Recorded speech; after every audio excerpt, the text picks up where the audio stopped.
मीरा भाईंदर मधील भूमिपुत्रांच्या घरांवर कारवाई पाहायला मिळते। या कारवाईवरून आता राजकीय वातावरण तापले। पालिका कोणाच्या तरी दबावाखाली येऊन काम करते, परिवहन मंत्री प्रताप सरनाईकांचा हा आरोप आहे।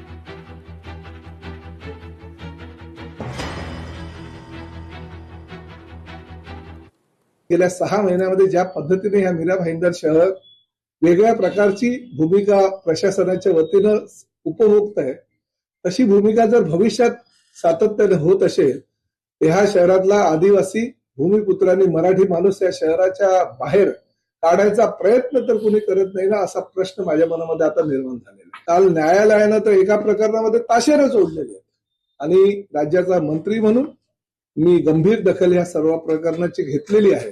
राज्याच्या मुख्य सचिवांना आणि नगरविकास खात्याच्या प्रधान सचिवांना घेणं गरजेचं असल्या कारणानं त्यांनाही त्या संदर्भात पत्र देऊन ताबडतोब या प्रकरणामध्ये जे दोषी असेल त्यांच्यावर कठोर कारवाई करण्याच्या सूचना देण्यात। लोकशाही मराठी ऐका, पहा, जागरूक रहा।